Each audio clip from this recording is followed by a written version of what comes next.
ప్రార్థన కూడికలో ఒక అంశాన్ని నేను మీతో మాట్లాడడానికి ఆలోచన చేస్తూ ఉన్నాను. దేవుని సృష్టి పరలోకం, క్రీస్తు సృష్టి భూలోకం అనే అంశాన్ని ఆలోచన చేస్తాం. దేవుని సృష్టి పరలోకం,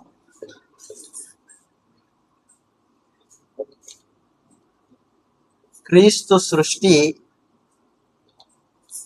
భూలోకం.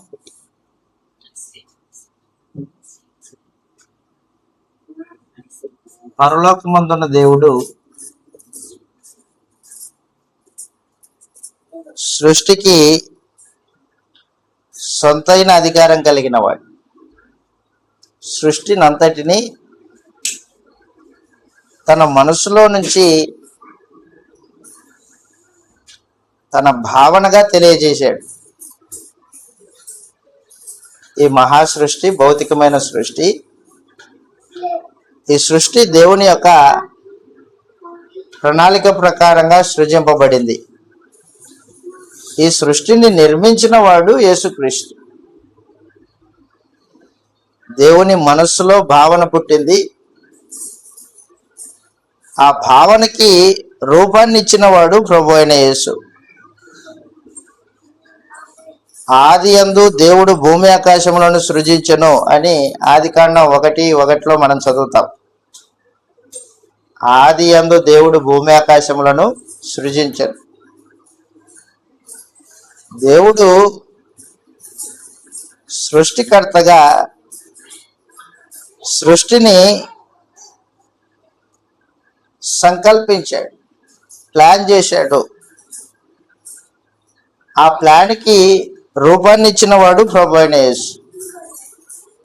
చౌతం ఇలాగో గ్రంథంలో రాయబడింది, సృష్టిని నిర్మించిన వాడు. ఈ భౌతికమైన సృష్టి, ఆకాశము, భూమి, వాటిలో ఉన్న సమస్తాన్ని సృజించిన వాడు ప్రభు అయిన యేసు. యేసు ప్రభు లోకం పుట్టక మునిపే దేవుని యొద్ద దేవునిగా ఉన్నవాడు. ఈ సృష్టిని నిర్మించిన వాడు. హెబ్రీలకు రాసిన పత్రిక 1వ అధ్యాయం, హెబ్రీలకు రాసిన పత్రిక 1వ అధ్యాయము 10వ వచనంలో ఈ మాటలు రాయబడ్డాయి. హెబ్రీలకు రాసిన పత్రిక 1వ అధ్యాయము 10వ వచనంలో ప్రభు అయిన యేసును గూర్చి తెలియజేయబడిన మాట, తండ్రి యొక్క దేవుడే యేసు ప్రభువును గూర్చి మాట్లాడుతున్నాడు 10వ వచనంలో. మరియు ప్రభువా, నీవు ఆది యందు భూమికి పునాది వేసితివి, ఆకాశములు కూడా నీ చేతి పనులే. అవి నశించును గాని నీవు నిలిచి ఉందువు. అవన్నీ వస్త్రం వలె పాతగిలును, ఉత్తరీయం వలె వాటిని ముడిచివేతువు. అవి వస్త్రం వలె మార్చబడును గాని నీవు ఏకరీతిగానే ఉన్నావు. నీ సంవత్సరములు తరగవు అని చెప్పుచూ ఉన్నాడు. ఎవరు చెప్తున్నారు? తండ్రి యొక్క దేవుడు యేసు ప్రభువును గురించి మాట్లాడుతున్నాడు. యేసు ప్రభు సృష్టిని నిర్మించిన వాడు, సృష్టికర్త స్థానంలో ఉన్నవాడు. ఈ భౌతికమైన సృష్టిని నిర్మించిన వాడు ప్రభు అయిన యేసు. సమస్తము ఆయన మూలంగా కలిగింది, ఆయన లేకుండా ఏమీ కలగలేదు అన్నాడు. భౌతికమైన సృష్టి నిర్మాణకుడు ప్రభు అయిన యేసు. నిర్మాణకుడు యేసు ప్రభువే ఈ సృష్టిని తయారు చేశాడు. అయితే ఈ సృష్టి తాత్కాలికమైనది. క్రీస్తు ప్రభు తయారు చేసిన ఈ సృష్టి తాత్కాలికమైంది. ఈ లోకమే తాత్కాలికమైంది. భూలోకము, భూమి మీద ఉన్న ఈ వాతావరణము, భూ సంబంధించిన ఆకాశము, సమస్తం ఆకాశము వాటిలో ఉన్న సమస్తము, భూమి వాటిలో ఉన్న సమస్తము, ఇవన్నీ నశించిపోతాయి అని చెప్పేశాడు. నశించిపోతాయి. క్రీస్తు ప్రభు చేసిన సృష్టి నశించిపోతుంది రేపొద్దున. అయితే దేవుడు చేసిన సృష్టి ఉంది. దేవుడు చేసిన సృష్టి పరలోకం. దేవుడు చేసిన సృష్టి పరలోకం. పరలోకము శాశ్వత కాలం ఉంటది, అది నశింపు లేనిది. పరలోకాన్ని నిర్మించిన వాడు దేవుడు, ఆయన శాశ్వత కాలం ఉంటాడు. అలాగుననే లోకం పుట్టక మునిపే దేవుడు దేవదూతల్ని చేశాడు. దేవదూతల్ని కూడా దేవుడు చేశాడు. దేవదూతలు అంతం లేని వారై ఉన్నారు. ఆత్మలు అంతం లేనివారు. దేవదూతలకి అంతం లేదు, శాశ్వత కాలం ఉంటారు. అంటే పరలోకం కానీ పరలోక సంబంధమైన వ్యక్తులు కానీ శాశ్వత కాలం ఉంటారు. దేవుడు నిరంతరం ఉండేవాడు. ఆయన దూతగణం కూడా నిరంతరం ఉండేది.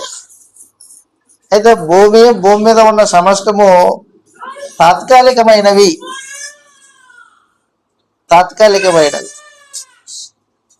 దేవుడు చేసిన పరలోకం ఉంది వాస్తవంగా. ఆ పరలోకంలో ఒక గుడారం ఏర్పాటు చేయబడింది. పరలోకంలో గుడారం ఉంది. ప్రభు అయిన యేసు శిలువ మీద చనిపోయి మృతులలో నుండి లేపబడిన తర్వాత నేరుగా ఈ గుడారంలోనికి ప్రవేశించాడు.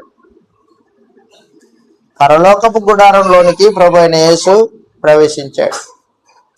తన స్వరక్తం చేత ప్రవేశించాడు.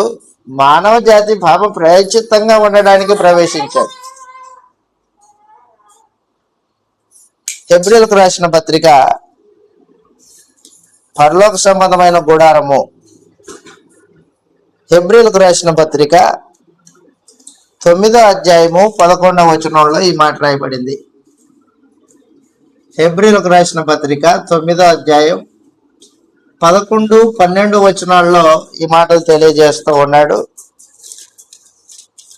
9వ అధ్యాయం 11వ వచనంలో, అయితే క్రీస్తు రాబోచున్న మేలుల విషయమై ప్రధాన యాజకుడిగా వచ్చి తానే నిత్యమైన విమోచన సంపాదించి హస్తకృతం కానిది అనగా ఈ సృష్టి సంబంధం కానిది మరీ ఘనమైనదియు పరిపూర్ణమైనదినైన గుడారము ద్వారా మేకల యొక్కయో కోడెల యొక్కయో రక్తంతో కాక తన స్వరక్తముతో ఒక్కసారే పరిశుద్ధ స్థలంలో ప్రవేశించెను. యేసు ప్రభు హస్తకృతం కాని ఈ సృష్టి సంబంధం కాని గుడారంలో ప్రవేశించాడట. హస్తకృతము అనగా ఈ సృష్టి సంబంధించింది కానీ గుడారం ఉందంట. ఈ సృష్టికి సంబంధం లేని గుడారం ఉంది. ఎక్కడుంది ఈ గుడారం? పరలోకంలో ఉంది. ఆ రోజున ఇశ్రాయేల్ మధ్యలో దేవుడు నివసించడానికి మోషే ద్వారా గుడారం వేయించుకున్నాడు. దేవుడు మోషేని కొండ మీదకి పిలిచి, మోషే, నీకు కనిపించబోవు ఈ గుడారము, దాన్ని పోలినది ఒకటి భూమి మీద, ఒకటి నా కొరకు ఒక గుడారం వేయి అన్నాడు. 9వ అధ్యాయం 1వ వచనంలో హెబ్రీయులకు రాసిన పత్రిక 9వ అధ్యాయం 1వ వచనంలో ఈ మాటలు రాయబడ్డాయి. మొదటి నిబంధనకైతే సేవా నియమములను ఈ లోక సంబంధమైన పరిశుద్ధ స్థలము ఉండెను. ఏలయనగా మొదట ఒక గుడారం ఏర్పరచబడెను. అందులో దీపస్తంభము, బళ్ళ, దాని మీద ఉంచబడిన రొట్టెలను ఉండెను. దానికి పరిశుద్ధ స్థలం అని పేరు. ఇదంతా మోషే కొండ మీదకి వెళ్ళినప్పుడు దేవుడు చూపించిన గుడారం, పరలోక సంబంధమైన గుడారం. హెబ్రీయులకు రాసిన పత్రిక 9వ అధ్యాయం. హెబ్రీయులకు రాసిన పత్రిక 9వ అధ్యాయం. మోషే గుడారం ఏర్పరచబడిన పరిస్థితిని చెప్తూ ఉన్నాడు. 9వ అధ్యాయము 23వ వచనంలో ఈ మాటలు రాయబడ్డాయి. హెబ్రీయులకు రాసిన పత్రిక 9వ అధ్యాయం 23వ వచనంలో, పరలోకమందున్న వాటిని పోలిన వస్తువులు ఇట్టి బలుల వలన శుద్ధి చేయబడవలసి ఉండెను గాని పరలోక సంబంధమైనవి వీటికంటే శ్రేష్టమైన బలుల వలన శుద్ధి చేయబడవలసి ఉండెను. అందువలన నిజమైన పరిశుద్ధ స్థలమును పోలి హస్తకృతమైన పరిశుద్ధ స్థలములలో క్రీస్తు ప్రవేశించలేదు గాని ఇప్పుడు మన కొరకు దేవుని సముఖమందు కనబడుటకు పరలోకమందే ప్రవేశించెను. హెబ్రీయులకు రాసిన పత్రిక 8వ అధ్యాయం. హెబ్రీయులకు రాసిన పత్రిక 8వ అధ్యాయము 5వ వచనం. మోషే గుడారం నిర్మించినప్పుడు కొండ మీద చూపించిన ఆ పోలిక చొప్పుననే గుడారం చేయాలి, నిర్మించాలి అని చెప్పేసాడు. 8వ అధ్యాయం 5వ వచనంలో మోషే గుడారం అమర్చబోయినప్పుడు, హెబ్రీయులకు రాసిన పత్రిక 8వ అధ్యాయం 5వ వచనంలో, మోషే గుడారం అమర్చబోయినప్పుడు కొండ మీద నీకు చూపబడిన మాదిరి చొప్పున సమస్తమును చేయుటకు జాగ్రత్త పడుము అని దేవుని చేత హెచ్చరింపబడిన ప్రకారము ఈ యాజకులు పరలోక సంబంధమగు వస్తువుల ఛాయారూపకమైన గుడారమందు సేవ చేయుదురు. కాబట్టి పరలోక సంబంధమైన గుడారం ఉంది. ఆ గుడారానికి పోలినది మోషే ఒక గుడారం వేశాడు. పరలోక సంబంధమైన గుడారం ఉంది, అది హస్తకృతం కానిది అన్నాడు. సృష్టి సంబంధమైనది కానిది, ఈ సృష్టికి సంబంధించింది. ప్రభు అయిన యేసు పరలోకానికి వెళ్ళి పరలోకంలో గుడారంలో ప్రత్యేకించి తన స్వరక్తాన్ని అర్పించాడు. హెబ్రీయులకు రాసిన పత్రిక 9వ అధ్యాయము 23వ వచనం నుండి మనకు తెలియజేయబడిన మాట, ప్రభు అయిన యేసు యొక్క రక్తము గొర్రెల యొక్క మేకల యొక్క రక్తం కంటే శ్రేష్టమైంది. గొర్రెల యొక్క మేకల యొక్క రక్తం ద్వారా మొదటి గుడారము పరిశుద్ధపరచబడితే యేసు ప్రభు యొక్క రక్తం చేత పరలోక సంబంధమైన గుడారము పరిశుద్ధపరచబడింది. మన పాపములకు ప్రాయశ్చిత్తమయ్యాడు ప్రభు అయిన యేసు. కాబట్టి పరలోకంలో ఒక గుడారం ఉంది. ఆ గుడారంలో ప్రభు అయిన యేసు ప్రధాన యాజకుడై ఉన్నాడు. యేసు ప్రభు ప్రధాన యాజకుడు. భౌతికమైన సృష్టి భూలోకంలో భౌతికమైన వస్తువులు, భౌతికమైన ఆరాధనలు, భౌతికమైన గుడారం ఏర్పాటు చేయబడింది. మనందరికి తెలుసు. నేను మీకేం తెలియజేస్తున్నానంటే,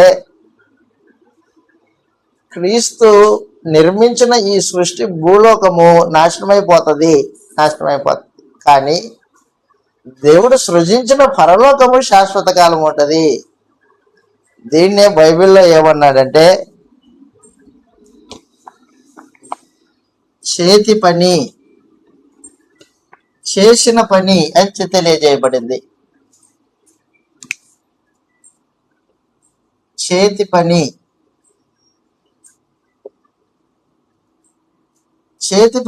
క్రీస్తు ప్రభు యొక్క భౌతికమైన సృష్టి. చేతి పని భౌతికమైన సృష్టి.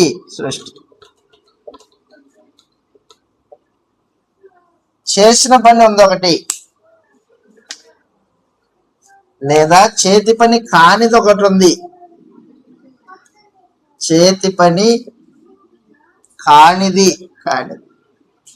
దీనికి మరొక పేరు చేసిన పని.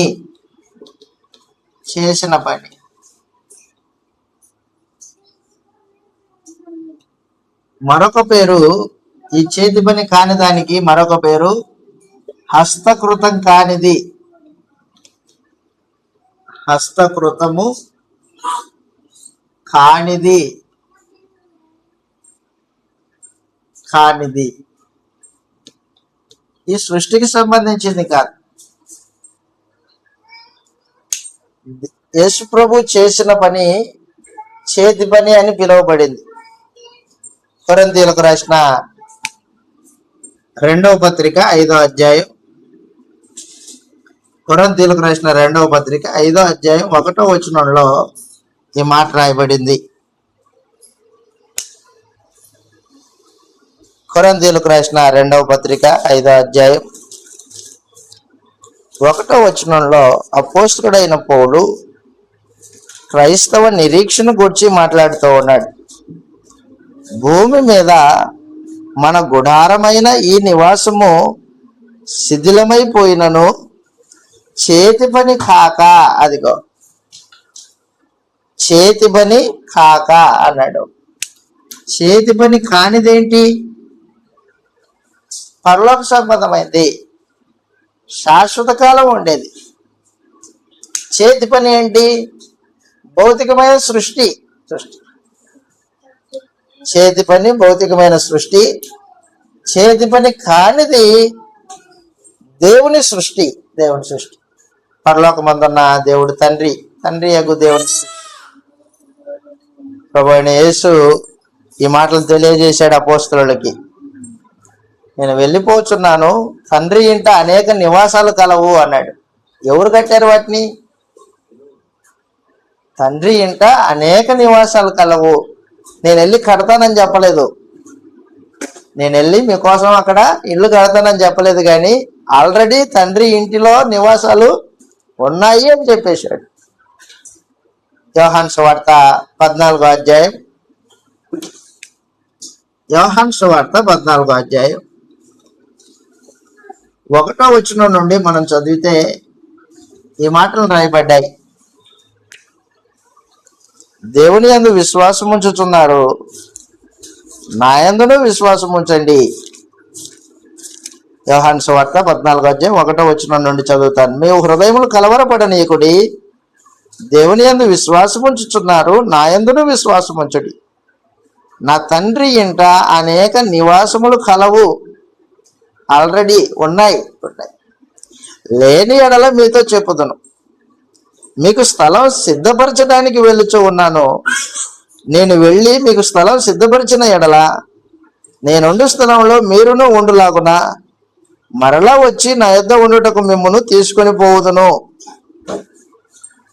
కాబట్టి పరలోకంలో తండ్రి నిర్మించినవి, యేసుప్రభు నిర్మించినవి కాదు,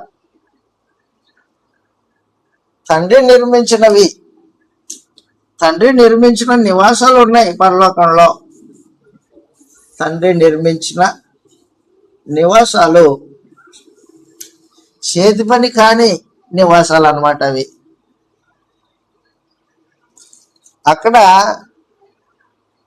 యేసు ప్రభు యొక్క అధికారం ప్రకారంగానే అలాట్మెంట్ జరుగుతుంది. ఎవరైతే భూమి మీద యేసు ప్రభు అధికారం కింద బతికారో, అన్ని విషయంలో ఆయన మాటకు లోబడ్డారో, వారికి యేసు ప్రభు అలాట్మెంట్ చేస్తాడు. అలాట్మెంట్ అంటే జగనన్న ఇండ్లు, ఆ తర్వాత నెక్స్ట్ ఇప్పుడు తెలుగుదేశం పార్టీ కూడా ఇండ్లు కట్టిస్తూ ఉంది.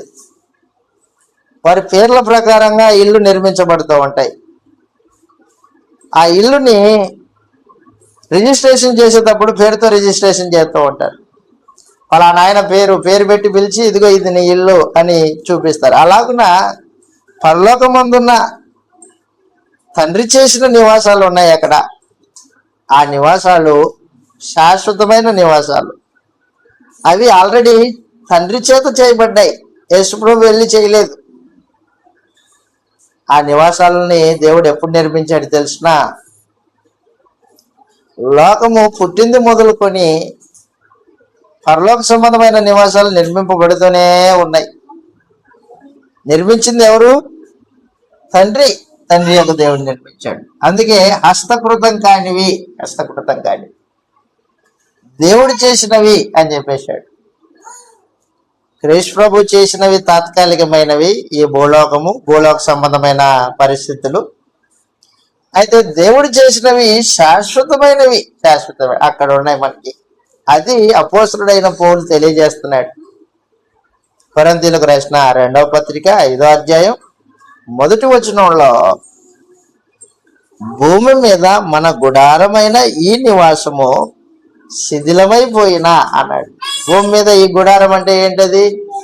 శరీరం, భౌతికమైన ఈ శరీరం, ఆత్మ ధరించుకున్న ఈ శరీరం.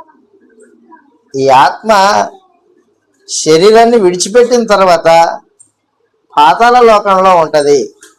నీతిమంతులైన దుర్నీతిమంతులైన పాతాళ లోకంలో సపరేట్ చేయబడతారు. నెమ్మది గల స్థలంలో నీతిమంతులు ఉంటారు. దేవుణ్ణి ఎరగక, దేవుణ్ణి దూషించిన, క్రీస్తు ప్రభువుని ఎరగక, క్రీస్తు ప్రభు సువార్తకు లోబడని వీరందరూ నిత్యాగ్ని దండంలో ఉంటారు. అక్కడే ఉంటారు, కాలిపోతూ ఉంటారు. వేదన ఉంటుంది అక్కడ పాతాళంలో. ఆత్మ, దేహం లేని ఆత్మలు ఉంటాయి పాతాళంలో. నీతిమంతులకి దేహాలు ఉండవు, పాతాళంలో ఉన్న దుర్నీతిమంతులకు కూడా దేహాలు ఉండవు. ఆత్మ దిగంబరత్వం ఉంటుంది అక్కడ, ఆత్మకి దేహం ఉండదు. యేసు ప్రభు రెండవసారి ప్రత్యక్షమైనప్పుడు మనకు మహిమా దేహం అనుగ్రహింపబడుతుంది. మహిమా దేహము, పరలోక సంబంధమైన దేహము, పరలోక సంబంధమైన దేహము ధరించుకుంటాము. ఎవరు చేశారు ఈ పరలోక సంబంధమైన దేహాన్ని? దేవుడే చేశాడు. అది సమాచారం. దయచేసి గుర్తుపెట్టుకోండి, భూలోక సంబంధమైన దేహం ఉంది కనుక పరలోక సంబంధమైన దేహం కూడా ఉంది. భూలోక సంబంధమైన దేహము మనకి కనిపిస్తుంది, దృశ్యమైంది. పరలోక సంబంధమైన దేహము కనిపించదు, అదృశ్యమైంది. చదువుతాం, ఇలాగ రాయబడింది. కొరింథీయులకు రాసిన మొదటి పత్రిక 15వ అధ్యాయం. కొరింథీయులకు రాసిన మొదటి పత్రిక 15వ అధ్యాయము 44వ వచనంలో ఈ మాటలు రాయబడ్డాయి. కొరింథీయులకు రాసిన మొదటి పత్రిక 15వ అధ్యాయము 44వ వచనంలో, ప్రకృతి సంబంధమైన శరీరముగా విత్తబడి ఆత్మ సంబంధమైన శరీరముగా లేపబడుదుము. కొరింథీయులకు రాసిన మొదటి పత్రిక 15వ అధ్యాయము 44వ వచనంలో, ప్రకృతి సంబంధమైన దేహం ఉంది, ఆత్మ సంబంధమైన దేహము ఉంది. ప్రకృతి సంబంధమైన దేహముగా విత్తబడి ఆత్మ సంబంధమైన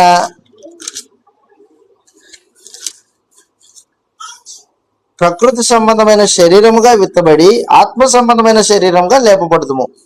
ప్రకృతి సంబంధమైన శరీరము ఉన్నది కనుక ఆత్మ సంబంధమైన శరీరం కూడా ఉన్నది.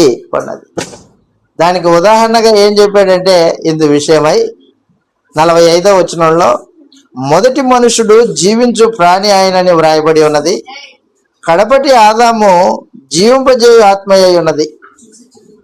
ఆత్మ సంబంధమైనది మొదట కలిగినది కాదు, ప్రకృతి సంబంధమైనదే మొదట కలిగినది, తర్వాత ఆత్మ సంబంధమైనది. అది మొదటి మనుషుడు భూ సంబంధి అయి మంటి నుండి పుట్టినవాడు, రెండవ మనుషుడు పరలోకం నుండి వచ్చినవాడు. మంటి నుండి పుట్టినవాడు ఎట్టివాడో మంటి నుండి పుట్టినవారును అట్టివారే. పరలోక సంబంధి ఎట్టివాడో పరలోక సంబంధులను అట్టివారే. మరియు మనము మంటి నుండి పుట్టిన వాని పోలికను ధరించిన ప్రకారము పరలోక సంబంధి పోలికను ధరింతుము అన్నాడు. 49వ వచనంలో, పరలోక సంబంధమైన యొక్క పోలికను ధరించుకుందుము అన్నాడు.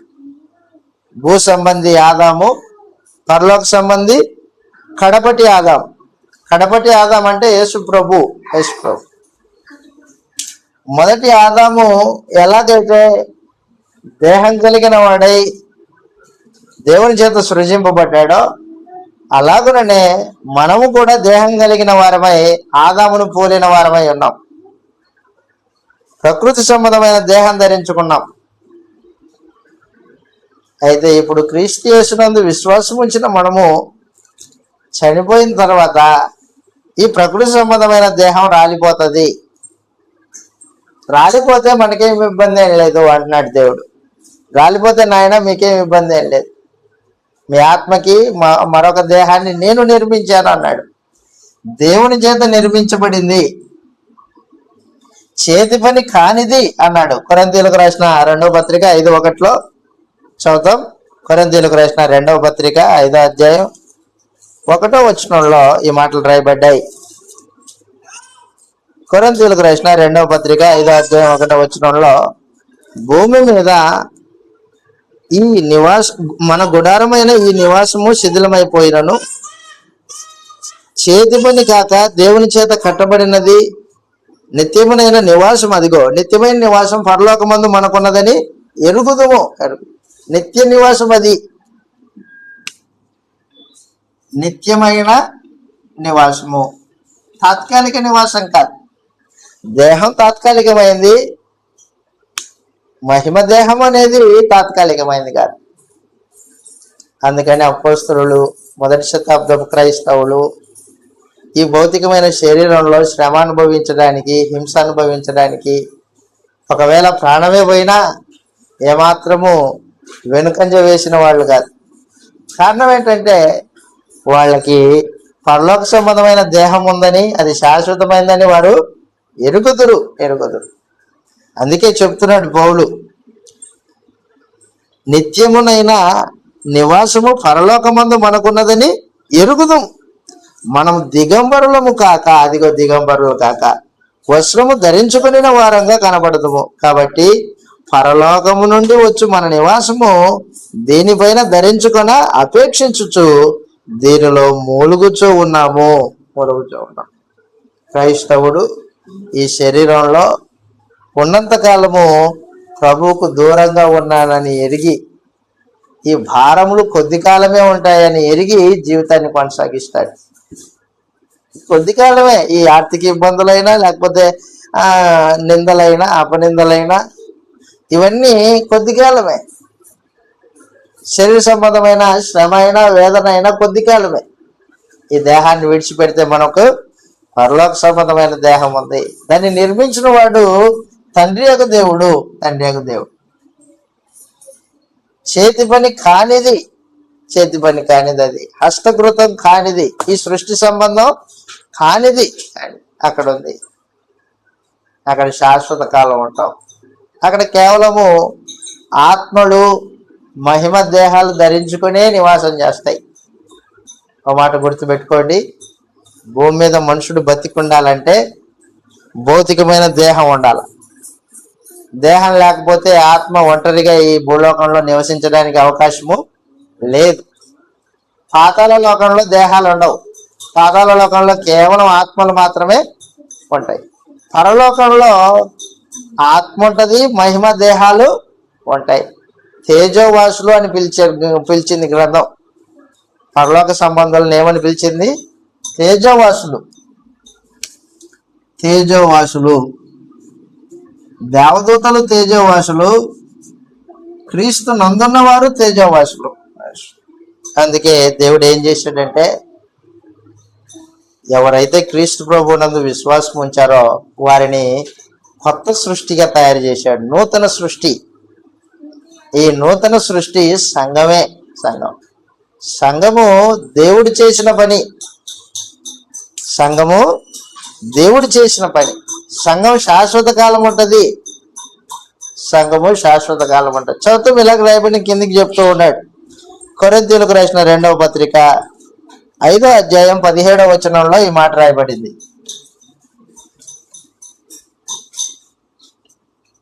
కొరింథీయులకు రాసిన 2వ పత్రిక 5వ అధ్యాయము 17వ వచనంలో,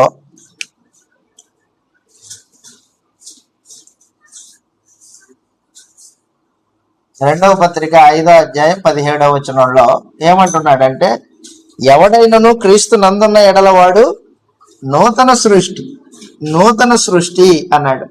ఎవరు చేశారు ఈ నూతన సృష్టిని? కొత్త వ్యక్తిగా నువ్వు ఎలా తయారయ్యావు? నిన్ను అలాగా కొత్త వ్యక్తిగా మార్చింది ఎవరు? దేవుడు మార్చాడు. దేవుడు మార్చాడు. చదువు అక్కడ రాయబడింది, ఎవడైనాను క్రీస్తు నందున్న ఎడలవాడు నూతన సృష్టి, పాతవి గతించెను, సమస్తము కొత్తవాయను అన్నాడు. పాతవి గతించిపోయాయి. ఏంటి పాతవి? పాత జీవితం, పాత జీవితం, ప్రాచీన స్వభావం, పాత బుద్ధి, పాత బుద్ధి ఇవన్నీ ఏమైపోయాయంటే గతించిపోయాయి. భూ సంబంధమైన ఆలోచనలు, భూ సంబంధమైన ఆలోచనలు,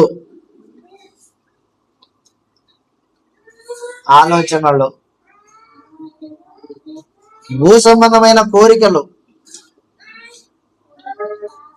భూ సంబంధమైన కోరికలు ఇవన్నీ ఏమైపోయాయంటే గతించిపోయాయి, అయిపోయినాయి. పాతవి గతించాయి. ఇదిగో సమస్తము కొత్తవాయి. నూతన జీవము, నూతన సృష్టిలో నూతన జీవము, అలాగనే నూతన బుద్ధి, నూతన మనస్సు, అలాగనే పర సంబంధమైన ఆలోచనలు. భూ సంబంధమైన ఆలోచనలు కాదు, ఇప్పుడు పరలోక సంబంధమైన ఆలోచనలు, పరలోక సంబంధమైన కోరికలు, పరలోక సంబంధమైన కోరికలు, భూ సంబంధమైనవి కాదు. ఎవరు చేశారు మనల్ని ఇలాగూ అంటే దేవుడు చేశాడు.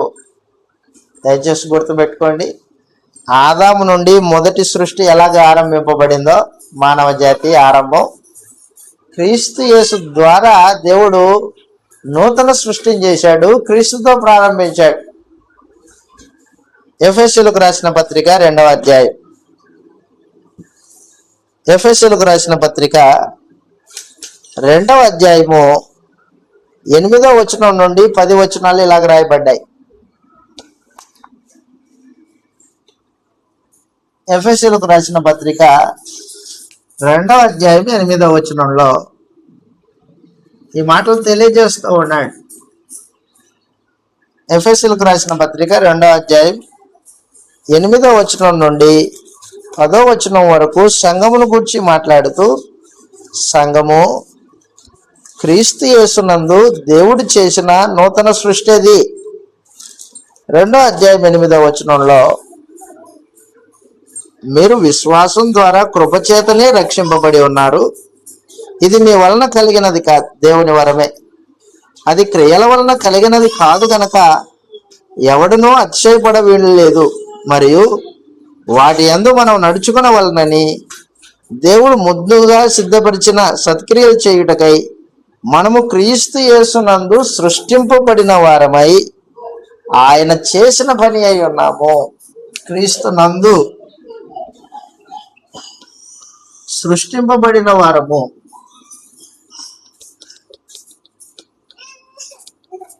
సృష్టించిన వాడు ఎవరు? తండ్రి యొక్క దేవుడు. సృష్టించిన వాడు తండ్రి. క్రీస్తు నందు సృష్టింపబడిన వారము, దేవుడు చేసిన పని అయి ఉన్నాము. దేవుని పని సంఘం.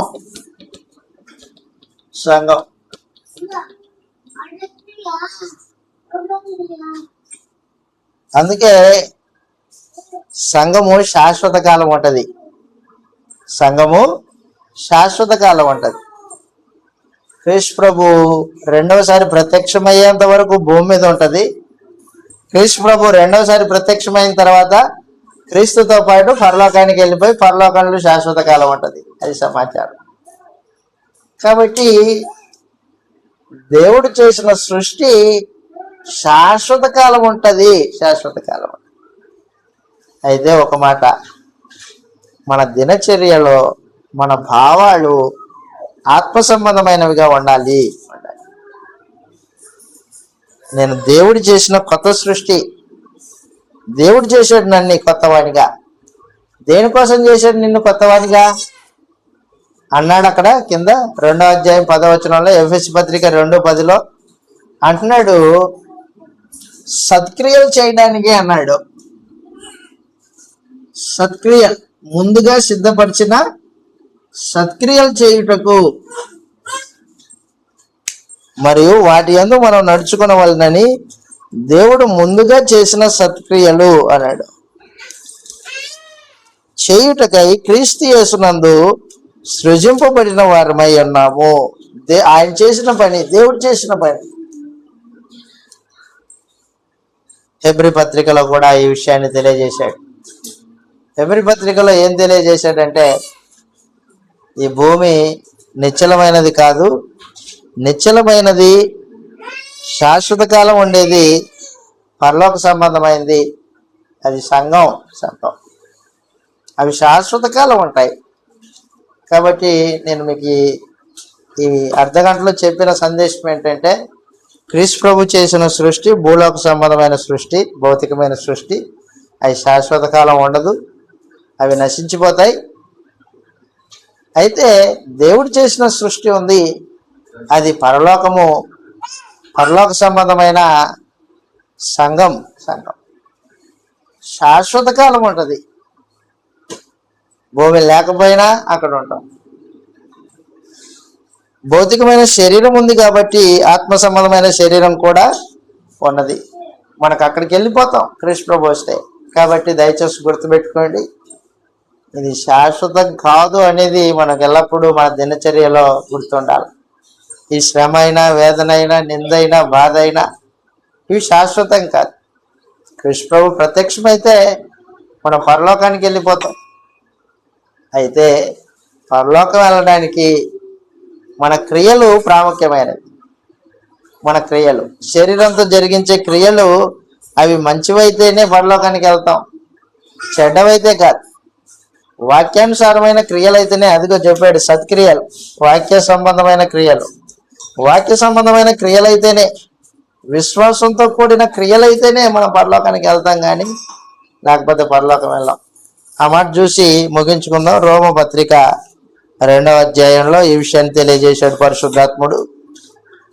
రోమీలకు రాసిన పత్రిక 2వ అధ్యాయం, రోమీలకు రాసిన పత్రిక 2వ అధ్యాయము ప్రత్యేకించి 7వ వచనం నుండి ఈ మాటలు రాయబడ్డాయి. 6వ వచనం నుండి రోమీలకు రాసిన పత్రిక 2వ అధ్యాయం 6వ వచనంలో, ఆయన ప్రతివానికి వాని క్రియల చొప్పున ప్రతిఫలం ఇచ్చును, సత్క్రియను ఓపికగా చేయుచు మహిమను ఘనతను అక్షయతను వెదుకు వారికి నిత్యజీవం ఇచ్చును. మహిమను ఘనతను అక్షయతను వెదికే వారికి నిత్యజీవం ఇస్తాడు. అయితే భేదాలు పుట్టించి సత్యమునకు లోబడక దుర్నీతికి లోబడి వారి మీదికి దేవుని ఉగ్రతయు రౌద్రమును వచ్చును. దుష్కార్యం చేయు ప్రతి మనుషుని ఆత్మకు మొదట యోధునికి గ్రీసు దేశస్థునికి కూడా శ్రమ వేదన కలుగును. సత్క్రియ చేయు ప్రతివానికి మొదట యోధునికి గ్రీసు దేశస్థునికి కూడా మహిమ ఘనత సమాధానమును కలుగును అని చెప్పేశాడు. కాబట్టి సత్క్రియను ఓపికగా చేసేవాడికి నిత్య జీవమును అనుగ్రహిస్తాడు దేవుడు. సత్క్రియను ఓపికగా చేయాలి. 2వ అధ్యాయం 6వ వచనం నుండి సమాచారం. కాబట్టి ప్రియులారా, ఈ సమయమున నేను మిమ్మల్ని కోరుకున్నది ఒకటే, ఏంటంటే సత్క్రియలు ఓపికగా చేయాలి. నిత్యము శాశ్వత కాలము దేవునితో పాటు ఉండడానికి సత్క్రియను ఓపికగా చేస్తూ అక్షయతను ఘనతను వెతకవలనని ప్రేమతో మీకు మనవి చేస్తూ మిమ్మల్ని హెచ్చరించుతూ నన్ను హెచ్చరించుకోవచ్చు. మాటలు ఇంతటితో ముగిస్తున్నాను. మీ అందరికీ వందనాలు.